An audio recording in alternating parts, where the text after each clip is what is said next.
Okay, question number 16 में हमें क्या रखा है, गिवन है cos y is equal to x cos a plus y with cos a is not equal to plus minus 1 and हमें proof करना है इसमें dy over dx is equal to cos square a plus y upon में sin a, ये हमें proof करना है। ठीक है, तो देखो इस क्वेश्चन में हमें क्या करेंगे, हमें गिवन क्या है, इसमें हमें गिवन है cos y is equal to x cos a plus y और हमें जो फाइंड आउट करना है वो फाइंड आउट करना है dy over dx। ठीक है, अब हम इस क्वेश्चन के अंदर अगर हम इसको y के रिस्पेक्ट से अगर हम इसको x के रिस्पेक्ट से डिफरेंशिएट करते हैं अभी, तो हमें पता है कि यहाँ पर बहुत कंफ्यूजन होगी। क्या होगी, cos का डेरिवेटिव क्या आएगा माइनस साइन y एंड साथ में dy ओवर dx, इधर इन दोनों में प्रोडक्ट लगेगा। तो ऐसे करके कई सारी चीजें आ जाएंगी। अब जैसे यहाँ पे साइन y आ रहा है, लेकिन हमें पता है कि जो प्रूफ करना है ना उसके अंदर साइन y नहीं आ रहा। तो इस क्वेश्चन को अगर हम x के रिस्पेक्ट से डिफरेंशिएट करते हैं और अभी डायरेक्ट कर देंगे, तो जो हमें प्रूफ करना है ना वो थोड़ा सा कॉम्प्लिकेट हो जाएगा, ठीक है, तो हम इसको इस तरीके से ना करके हम इसको थोड़ा सा अलग करेंगे। हम इसमें क्या करेंगे, देखो अगर हम इसमें इसका डिफरेंशिएशन निकालते भी है, मान लो अगर हम y x के रिस्पेक्ट में निकालते हैं, y को डिफरेंशिएट करते हैं, तो हमें दिख रहा है y सेपरेट नहीं है, यहाँ पे y अलग अलग है। जैसे हमने क्वेश्चन किया था 14 क्वेश्चन किया था, सेम वैसे ही यहाँ पर y सेपरेट नहीं है। अगर y सेपरेट होता है एक साइड में तो हम dy ओवर dx करते आंसर आ जाता, लेकिन उसकी बजाय हम ये देख सकते हैं कि x सेपरेट हो जाएगा, यानी कि हम इसको ऐसे लिख सकते हैं cos y अपॉन में cos a plus y is equal to x. ठीक है, हमने क्या करा, इस वाली चीज को नीचे क्रॉस कर दिया यहाँ पे, तो ये वैल्यू हमारे पास आ गई x is equal to cos y। मैं इसको आगे पीछे करके लिखता हूँ थोड़ा सा, यानी कि हमारे पास आएगा x is equal to cos y upon में cos a प्लस वाई। ठीक है, अब अगर हम इसको डिफरेंशिएट करते हैं विद रिस्पेक्ट टू x, अगर हम इसको विद रिस्पेक्ट टू x के डिफरेंशिएट करते हैं, तो हमें यहाँ पे देखेंगे कि इन दोनों में क्या अप्लाई हो रहा है, इन दोनों में अप्लाई होगा क्वोशंट रूल। और क्वोशंट रूल जब अप्लाई होगा तो कॉस का क्या आएगा माइनस साइन, और फिर उसके साथ आएगा dy over dx।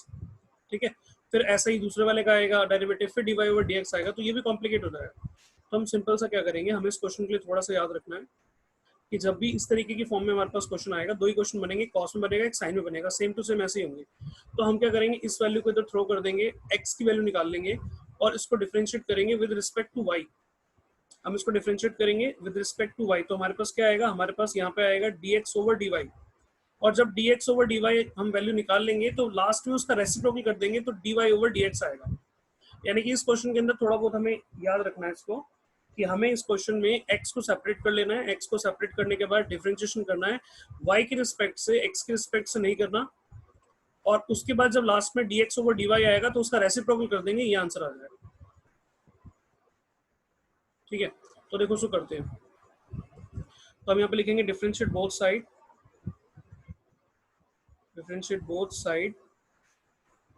With respect to y।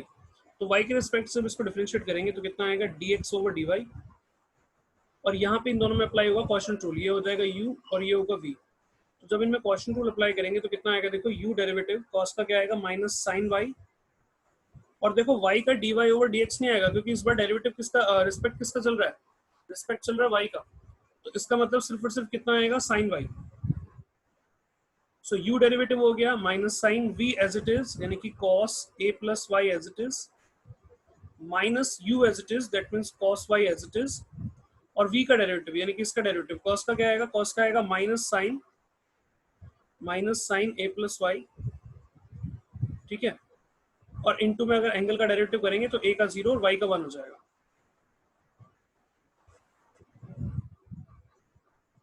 Upon में v का होल स्क्वायर, यानी कि cos square a plus y।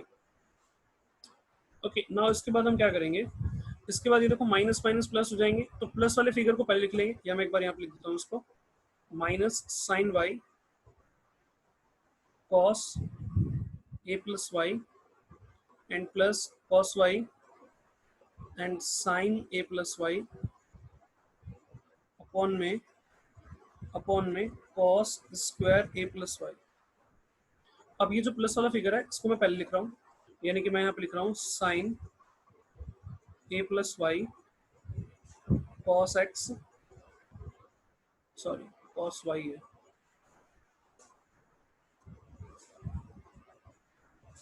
And then minus sine y cos a plus y and upon में cos square a plus y. अब इतना करने के बाद हमें इतना दिख रहा है कि एक चीज तो प्रूफ हो गई यहाँ पे, ये जो cos square a plus Y चाहिए था वो यहाँ पे आ रहा है। अब बच्चे ऊपर वाला हिस्सा ये वाला, अब यहाँ पर जरा ध्यान से देखो कि ये कुछ सेम चल रहा है, यहाँ पे एंगल पहले, फिर यहाँ पे एंगल, फिर यहाँ पे एंगल, फिर यहाँ पे एंगल, और साइन कॉस चल रहा है। इसका मतलब ए और बी दो एंगल्स हो गए और एक आइडेंटिटी अप्लाई हो रही है। कौन सी आइडेंटिटी अप्लाई हो रही है? आइडेंटिटी अप्लाई हो रही है साइन ए माइनस बी की। साइन ए माइनस बी क्या होता है? साइन ए माइनस बी होता है sign A cos B minus cos A sine B. तो यानी कि अगर हम इसको ए मान लेते हैं, इसको हम बी मान लेते हैं, तो देखो सेम अप्लाई हो रहा है, साइन ए कॉस बी और ये हो जाएगा कॉस ए और ये हो जाएगा साइन बी। तो यानी कि सेम आइडेंटिटी यहाँ पे अप्लाई हो रही है। तो यानी कि इसको हम इसकी फॉर्म को चेंज कर देंगे इस फॉर्मूले के अकॉर्डिंग। जैसे ये वाली फॉर्म है यहाँ पे, इसको कन्वर्ट करके ये आ रहा है, ऐसे इसको भी कन्वर्ट करेंगे। तो देखो इसको कन्वर्ट करके क्या आएगा, इसको कन्वर्ट करके हम लिख सकते हैं यहाँ पे sine and what is a, ये ए हो जाएगा और ये बी हो जाएगा। तो क्या है? A minus b. तो यहाँ पे कितना आएगा? ए प्लस वाई माइनस में बी यानी कि वाई और अपॉन में एज इट इज। तो cos square a plus y, now ये plus y minus y cancel हो गया, कितना बचेगा? Is equal to sine a upon में cos square a plus y. अब ये किसकी वैल्यू आई? ये वैल्यू आई है dx ओवर dy की। सो dx ओवर dy की वैल्यू आ गई, dx ओवर dy की वैल्यू आई साइन, ये वैल्यू आई इधर, that means sign a upon में cos square a plus Y. और अब हम इसका रेसिप्रोकल कर देंगे क्योंकि हमें आंसर जो चाहिए वो dy ओवर dx चाहिए। तो dy ओवर dx क्या होगा? dy ओवर dx होगा cos square a plus Y upon में साइन ए। ये इसका आंसर होगा जो हमें प्रूफ करना है।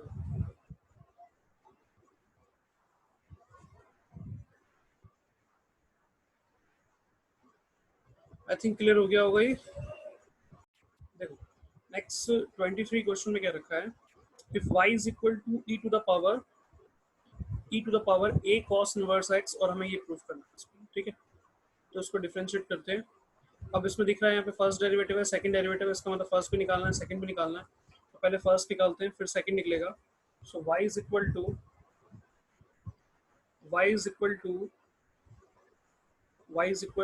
e a cos inverse x, ये हमें गिवन है।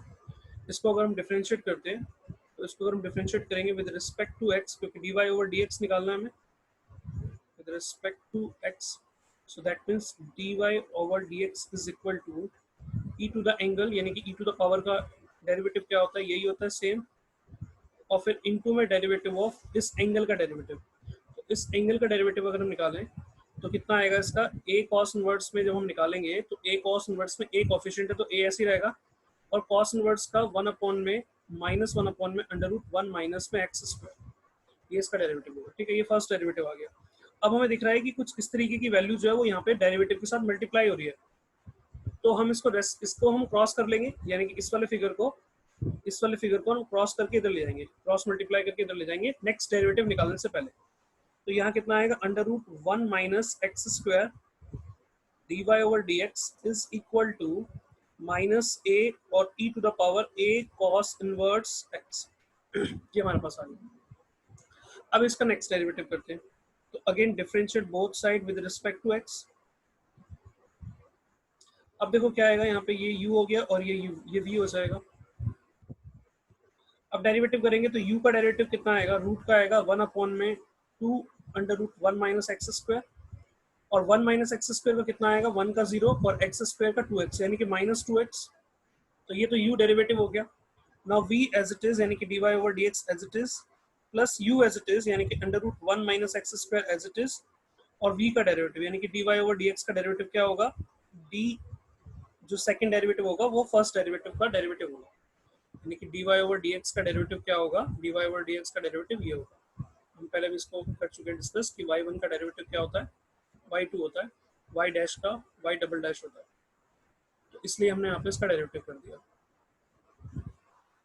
ओके, नाउ इधर कर लेते हैं, सॉरी इक्वल टू में भी तो है, इक्वल टू इसका डेरिवेटिव करेंगे।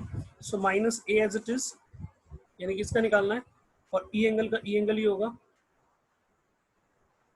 तो इस एंगल का निकालेंगे। So A as it is cos inverse का क्या होगा, -1 अपॉन में under root 1 minus x square, ठीक है ना। इसके बाद क्या होगा, इसको क्रॉस कर देंगे, इस वाली साइड को जो नीचे है यहाँ पे, इसको इधर क्रॉस कर देंगे तो दोनों से मल्टीप्लाई होगा, ये इधर भी होगा, इधर भी मल्टीप्लाई होगा,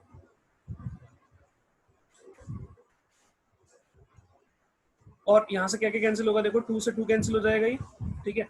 अब जब क्रॉस करेंगे तो क्या आएगा, देखो जब इसको हम इधर क्रॉस करेंगे यानी कि इधर मल्टीप्लाई में आएगा, तो ये और ये कट जाएंगे, दोनों सेम होंगे, ठीक है ना। स्टेप हम यहाँ पे लिखेंगे नहीं ये पूरा, जब इसको इससे मल्टीप्लाई करेंगे तो ये रूट से रूट वाली वैल्यू पूरी कट जाएगी, यानी कि बचेगा सिर्फ कितना, यहाँ पे सिंप्लीफाई आएगा -x dy ओवर dx। और जब इस वैल्यू को पूरा इधर मल्टीप्लाई करेंगे तो रूट से रूट कैंसिल हो जाएगा, दोनों सेम वैल्यूज है, तो बेसिकली यहाँ पे कितना आएगा, यहाँ आएगा 1 माइनस में एक्स स्क्वायर रूट ओवर हो जाएगा, एंड देन सेकंड डेरिवेटिव रहेगा इसके साथ में। और इधर वाली साइड अगर हम देखें तो इधर वाली साइड में क्या आएगा, माइनस का a, और यहाँ पर a और यहाँ पे माइनस है, तो माइनस माइनस प्लस कितना हो जाएगा, बाकी बचेगा a, और ये बचेगा e to the power cos inverse x।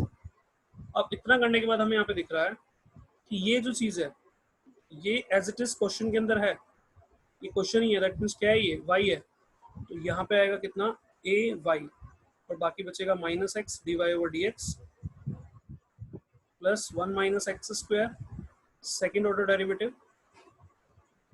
और अब इसको इधर शिफ्ट कर लेंगे क्योंकि जो प्रूफ करना है उसमें, अच्छा एक मिनट मिस्टेक हो गई, हाँ sorry, a into A square होगा ना। और अब इसको प्रूफ इसको इधर हमें इधर शिफ्ट करना है क्योंकि जो प्रूफ करना है उसको शिफ्ट किया हुआ है। और जब हम इसको प्रूफ कर रहे हैं तो हम जैसे यहाँ पे लिखा हुआ है ना वैसे लिखेंगे, मतलब इस वाले फिगर को पहले लिख देंगे क्योंकि पहले लिखा हुआ है, that means 1 minus x square second order derivative minus X D Y over D X और minus A square Y is equal to 0। तो यानी कि जो हमें प्रूफ करना था हमने इसको प्रूफ कर दिया, ठीक है। इंपॉर्टेंट क्वेश्चन था ये भी। ओके नेक्स्ट स्टार्ट करना है, मैं आज मतलब अभी स्टार्ट करना है कॉन्टिन्यूटी। ओके कॉन्टिन्यूटी 5.1 में है। अब कॉन्टिन्यूटी का मतलब समझना है, जैसे मान लो कोई भी फंक्शन है, मान लो कोई भी फंक्शन है और उस फंक्शन की अपनी एक डोमेन है, ठीक है। डोमेन एंड रेंज ऑलरेडी हम पढ़ चुके हैं। डोमेन क्या होती है, डोमेन होती है एक्स की वो पॉसिबल वैल्यूज जिस पे कोई फंक्शन डिफाइंड है, और रेंज क्या होती है वाई की वो वैल्यूज जो डोमेन पुट करने पर जो निकलेगी, ठीक है, तो वो रेंज हो जाती है, या उसका जो भी रिजल्ट होता है वो रेंज हो जाती है। तो अभी हम कंटिन्यूटी की बात कर रहे हैं। कंटिन्यूटी क्या होगा, कोई भी जो फंक्शन है उसकी डोमेन है, मान लो उसकी डोमेन है ए से लेकर के बी तक उसकी डोमेन है, ए टू बी उसकी डोमेन है, ठीक है। ओपन इंटरवल से अभी यहाँ पे ए से बी उसकी डोमेन है। तो हमें यहाँ पर क्या करना होगा, अगर देखो अगर हम इस फंक्शन के अंदर मतलब जो भी ये फंक्शन होगा अगर उसके अंदर हम ये सारी वैल्यूज रखें, मतलब ए से लेकर के बी के बीच में जितनी भी वैल्यूज होंगी वो सारी रखें, क्लोज ब्रैकेट मान लेते हैं इसको हम, ए से लेकर के बी तक की जितनी भी वैल्यूज है वो सारी हम रखेंगे, तो क्या होगा वो फंक्शन कुछ इस तरीके से ग्राफ पे प्लॉट होगा, कुछ इस तरीके से प्लॉट होगा। अगर वो स्ट्रेट फंक्शन होगा या वो कुछ और फंक्शन होगा तो मान लेते हैं वो फंक्शन इस तरीके से चल रहा होगा, ठीक है, या कैसे भी चल रहा हो, स्ट्रेट हो, कांस्टेंट फंक्शन हो, यानी कि कुछ इस तरीके से चल रहा हो, मतलब सीधा चल रहा हो ऐसे करके। तो हम ये देख रहे हैं, मान लो उसकी डोमेन यहाँ से लेकर के उसकी डोमेन यहाँ से लेकर के यहाँ तक की उसकी डोमेन है, मतलब ए से बी ये वैल्यूज है। और हमने देखा कि ये जो फंक्शन है वो यहाँ से ए से स्टार्ट हुआ और उसके पास जितने भी पॉइंट्स थे, मतलब जो भी यहाँ पे ए से बी के बीच में नंबर्स थे, ये वाले छोटे छोटे नंबर्स जितने भी होंगे वो सारे नंबर्स हमने इस फंक्शन के अंदर पुट करे, और जैसे ही हमने वो सारे नंबर्स इस फंक्शन के अंदर पुट करे तो हम ये देख रहे हैं वो फंक्शन कंटिन्यू चलता जा रहा है, कहीं पर भी स्टॉप नहीं हो रहा, कहीं पर भी स्टॉप नहीं हो रहा।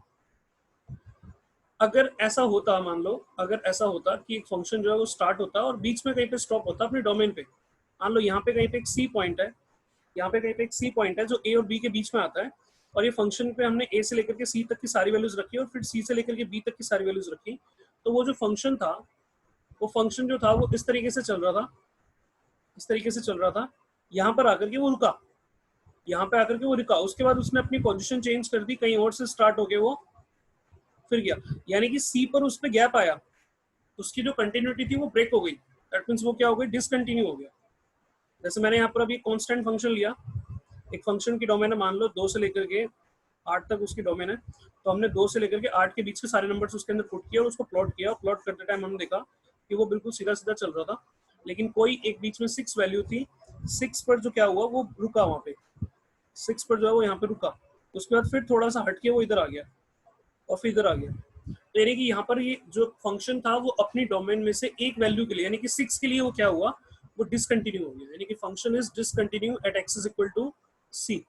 तो हमें यही चेक करना होगा कि फंक्शन कंटिन्यू है या फंक्शन उस पर्टिकुलर स्पेसिफिक पॉइंट के ऊपर कंटिन्यू है या डिसकंटिन्यू। ठीक है, ये हमें चेक करना होगा। अब हम कैसे करेंगे, इसमें एक दो एग्जांपल और समझते हैं इसको पहले।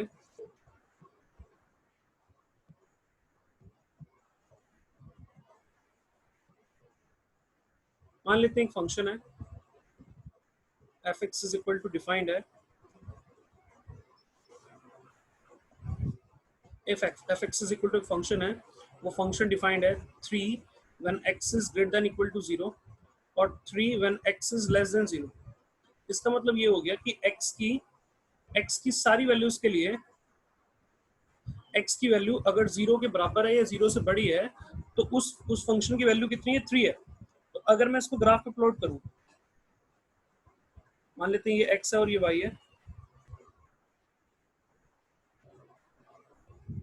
तो मैंने यहाँ पे देखा कि x की वैल्यू 0 से बड़ी, यानी कि यहाँ पर 0 होगा, फिर 1, फिर 2, फिर 3, फिर 4, ऐसे करके सारे नंबर्स होंगे यहाँ पर, और मैंने इसको प्लॉट किया। तो मैं अगर 1 रखूंगा, x की जहाँ पे 1 रखूंगा, f x is equal to कितना है, f x is equal to 3 है। अगर मैं x की जहाँ पे 0 रखूंगा तब भी कितना आएगा, 3। मैं x की जहाँ 1 रखूंगा तब भी कितना आएगा, 3। x की जहाँ 2 रखूंगा तब भी कितना आएगा, 3। मतलब y की वैल्यू कितनी आएगी, 3। मैं चाहे कुछ भी इसमें रख रहा हूँ तो y की वैल्यू कितनी आ रही है, 3 आ रही है। इसका मतलब अगर मैं इसको प्लॉट करूँ तो यहाँ पे मान लेते हैं 1, 2 और यहाँ पे 3, यहाँ पे 3 है, यानी कि मैंने 0 रखा कितना आया, 3। फिर मैंने 1 रखा कितना आया, 3। और भी वैल्यूज होंगी बीच की, बट मैंने सारी नहीं रखी, छोटी छोटी बता रहा हूँ। 2 रखा तब भी कितना है, 3। 3 रखा तब भी कितना है, 3। 4 रखा तब भी कितना है, 3। 5 रखा कितना है, 3। 6 रखा 3। यानी कि कांस्टेंट फंक्शन होगा, बिल्कुल सीधा जा रहा है ये। ठीक है, ये हमने पहले इतना ड्रॉ कर दिया है। उसके बाद फिर हम इस पे आते हैं। अब फंक्शन में कहा जा रहा है जब x की वैल्यू 0 से कम है, यानी कि 0 से कम इधर कितनी होगी, 0 से कम कितनी होगी, 0 से कम इधर जब हम आएंगे तो हमारे पास होगी माइनस में 0.111, 0.2, 0.3 ऐसे करके फिर 1 होगी। ठीक है ना, फिर -2 होगी, फिर -3 होगी, फिर -4 होगी, -5 होगी। तो यानी कि यहाँ की जितनी भी वैल्यूज हम रख रहे हैं तो फंक्शन की वैल्यू तब भी कितनी आ रही है, हमने इसको ड्रॉ किया इस तरीके से, तब भी कितनी आ रही है, 3 आ रही है। 3 आ रही है ना। तो इसका मतलब हम यहाँ पे क्या देख रहे हैं, हम यहाँ पे देख रहे हैं कि 0 से कम पे भी कितनी है, 3, और 0 से ज्यादा और 0 पर भी कितनी है, 3। तो हम देख रहे हैं फंक्शन कहीं पर रुका ही नहीं, फंक्शन कंटिन्यू है बिल्कुल, ये फंक्शन कहीं पर भी स्टॉप नहीं हुआ, फंक्शन कंटिन्यू है। यानी कि इस फंक्शन को इस फंक्शन को ड्रॉ करने के लिए अगर हम इस फंक्शन को ड्रॉ कर रहे हैं तो हमें कहीं पर भी अपने पेन को उठाने की जरूरत नहीं पड़ रही है, बिल्कुल सीधा जा रहा है ऐसे, कहीं पर भी स्टॉप नहीं हो रहा। अगर ऐसा होता कि यहाँ पर आने के बाद यहाँ होता फिर हमें इसको उठा के यहाँ से स्टार्ट करना पड़ता, तो इस पर्टिकुलर पॉइंट पे फंक्शन क्या होता, डिसकंटिन्यू होता। जैसे मैं अभी और एग्जांपल लेता हूँ, अभी तो मैंने सिंपल सा अभी कंटिन्यू समझाने के लिए एग्जांपल ले लिया, अभी मैं डिसकंटिन्यू समझाने के लिए लेता हूँ। मान लेते हैं यहाँ पे 3 नहीं आ रहा है, यहाँ पे 4 आ रहा है। अब ये फंक्शन क्या कह रहा है, अब ये फंक्शन कह रहा है कि जब x की वैल्यू 0 या 0 से बड़ी है तो उसके लिए फंक्शन डिफाइंड आएगा, तो कितना आएगा, 4। जो डिफाइंड फंक्शन है वो कितना है, 4 है। यानी कि x की वैल्यू अगर 0 है, यहाँ पे मान लेते हैं 1, 2, 3 और यहाँ पे 4 मान लेते हैं, यानी कि जब x की वैल्यू 0 है, इक्वल का साइन है नीचे, तो x की वैल्यू 0 है तब कितना आ रहा है, 4। और अगर x की वैल्यू 0 से बड़ी है, इसका मतलब 1 है तब भी कितना आ रहा है, 4। 2 पे भी कितना आ रहा है, 4। 3 पे भी कितना आ रहा है, 4। 4 पे कितना आ रहा है, 4। 5 पे कितना आ रहा है, 4। यानी कि इस तरीके से जो भी हमने इसको ड्रॉ कर दिया, ये कांस्टेंट फंक्शन ऐसे चला गया। लेकिन जब हम नीचे आए तो उसने कह रखा जब x की वैल्यू 0 से कम है, जब x की वैल्यू 0 से कम है तब फंक्शन कितना है, 3 आ रहा है। तो हमने जैसे यहाँ पे हम 0 से अलग होंगे, यानी कि हम -1 रखेंगे या -1 या 0 से 1 के बीच में भी वैल्यूज रखेंगे तब भी कितना आएगा, 3। यानी कि यहाँ पर अगर हमने कोई वैल्यू रखी जो कि माइनस में 0.25 थी तो आंसर कितना आएगा, 3। फिर उसके बाद 1 रखेंगे तब भी कितना आएगा, 3। मतलब -1 रखेंगे, -2 रखेंगे, -3 रखेंगे, -4 रखेंगे, 5 रखेंगे, तो यहाँ पर ये वैल्यूज आ रही है। यानी कि हम ये देख रहे हैं, ये पूरी तरीके से टच नहीं करेगा,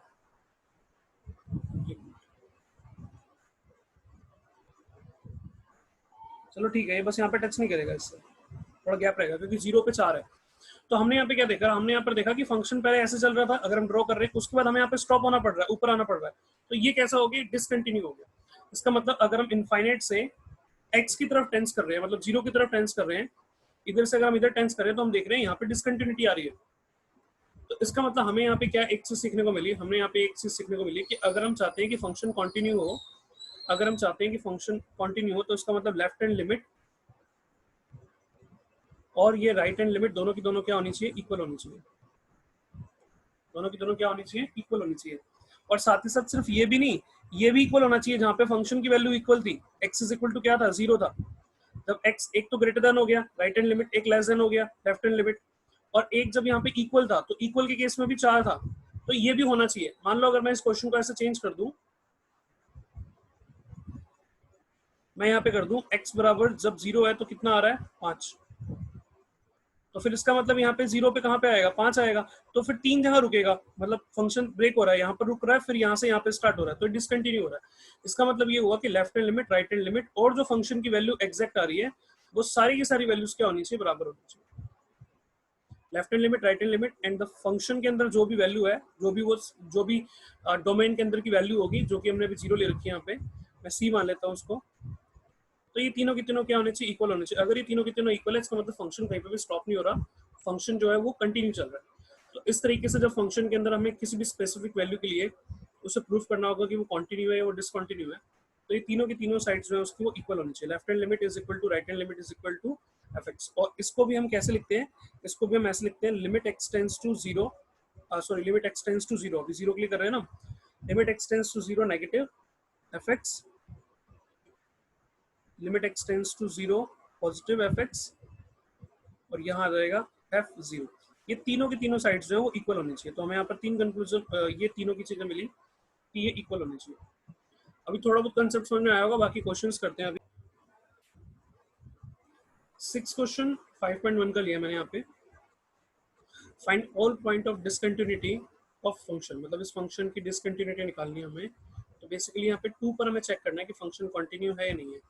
तो उसके लिए क्या होगा, तीनों की तीनों साइड जो है left hand limit right hand limit और जो फंक्शन के अंदर डायरेक्ट वैल्यू होगी, वो सारी की सारी तीनों की तीनों जो साइड्स है वो इक्वल होनी चाहिए। तो सबसे पहले हम यहाँ पर देखते हैं, लेस देन का साइन है, तो लेस देन का मतलब है लेफ्ट हैंड लिमिट यूज होगी।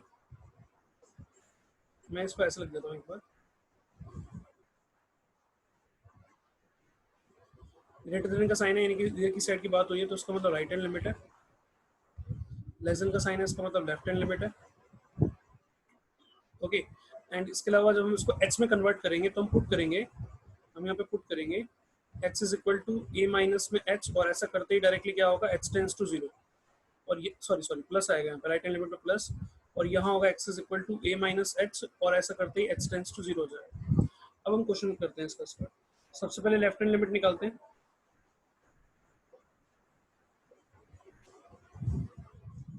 लेफ्ट हैंड लिमिट निकालते हैं। तो लेफ्ट हैंड लिमिट में लिखेंगे लिमिट x टेंस टू, किसके लिए कर रहे हैं हम, 2 के लिए कर रहे हैं, उसके ऊपर माइनस का साइन लगाएंगे, ये दिखा रहा है लेफ्ट हैंड लिमिट को, और यहाँ लिखेंगे एफ एक्स।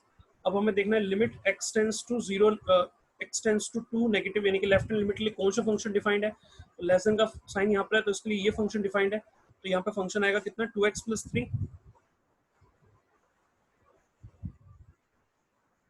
ठीक है, अब इसको h में कन्वर्ट करना है हमें। ये जो h वाला है वो हमने 11th क्लास में किया था सेम। पुट करेंगे इसमें हम x इज इक्वल टू ए कितना, दैट मीन्स 2 के लिए कर रहे हैं, तो 2 माइनस एच, ऐसा करते ही h टेंस टू क्या हो जाएगा, जीरो। तो यहाँ पर आएगा limit h tends to zero, limit h tends to zero 2x plus 3, और इस x की जगह पे हम वैल्यू रखी है जो हमने h वाली, वो रखना है हमें यहाँ पे, इस x की जगह पे आएगा 2 माइनस एच प्लस में 3। अब इसके बाद h की जगह पे h की वैल्यू रखेंगे, यानी कि h टेंस टू जीरो है, तो h की जगह पे जीरो रखेंगे, तो कितना आएगा, यहाँ आएगा 2 minus zero plus 3, that means 2 into 2 4 plus 3 कितना आ गया, 7। फिर ऐसे ही हमें राइट हैंड लिमिट के लिए भी करना है इसको।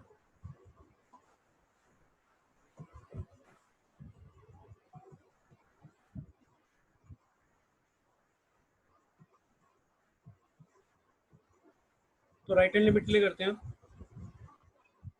तो राइट हैंड लिमिट में आएगा लिमिट एक्सटेंस टू 2 पॉजिटिव, यहाँ लिखेंगे एफ एक्स, अब एफ एक्स कौन सा डिफाइंड होगा, जिसमें ग्रेटर देन लिखा होगा, limit x tends to 2 positive, और कौन सा फंक्शन है ग्रेटर देन के लिए, यहाँ पे ये वाला साइन फंक्शन है 2x-3, तो यहाँ आएगा 2x-3। इसके बाद हम पुट करेंगे इसमें, put x is equal to 2 plus में h as h tends to 0, तो यहाँ आएगा लिमिट h टेंस टू 0, यहाँ आएगा 2 एंड 2 प्लस h -3, h की जगह h के रखेंगे तो 2 प्लस 2 0 -3, तो ये हो जाएगा 4 -3, तो कितना आ गया 1। अब हमें पता है तीनों साइड्स इक्वल होनी चाहिए, हमें पता है कि तीनों साइड्स इक्वल होनी चाहिए, लेकिन अभी हम देख रहे हैं कि दो ही इक्वल नहीं है, तो तीसरी चाहे इक्वल हो या ना हो मैटर नहीं करती। यहाँ पे 7 आ रहा है और यहाँ पे कितना आ रहा है, 1 आ रहा है, तो इसका मतलब लेफ्ट हैंड लिमिट और राइट हैंड लिमिट इक्वल नहीं है। जब ये दो ही इक्वल नहीं आ रही है तो ये दो कंडीशंस पहले हमारे लिए कंपलसरी है और उसके बाद वो भी देखनी पड़ती है, लेकिन अभी ये दो ही इक्वल नहीं आ रही तो वो तीसरी हमारे लिए मैटर नहीं करती। तो यहाँ पर हम कहेंगे f x is not continuous, f x is discontinue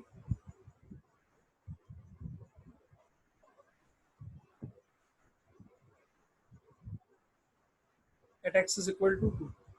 अगर हम इसकी तीसरी साइड निकालना भी चाहते हैं, जो फंक्शन के अंदर डायरेक्टली वो वैल्यू रखनी थी, तो एफ एक्स कितना दे रखा है इक्वल के क्वेश्चन के केस में, इक्वल के केस में फंक्शन क्या है, ये वाला डिफाइंड है, तो बस इसके अंदर रखनी है हमें। F x is equal to कितना है 2x प्लस 3, और इसमें x की जगह पे रखेंगे 2, तो कितना आएगा 2 इंटू 2 प्लस 3 यानी कि 7 आ जाएगा। तो इक्वल हो गया है, लेकिन तीनों इक्वल होने चाहिए, तो दो इक्वल नहीं थे इसलिए हम लिखा नहीं, बाकी फिर भी हम इसके साथ लिख सकते हैं, तीसरे को भी इंसर्ट करके लिख सकते हैं यहाँ पे। अभी फिलहाल इसका आंसर ये हो गया कि फंक्शन जो है वो कंटिन्यू नहीं है 2 पे, यानी कि 2 जो है एक पॉइंट है जहाँ पे फंक्शन डिसकंटिन्यू है।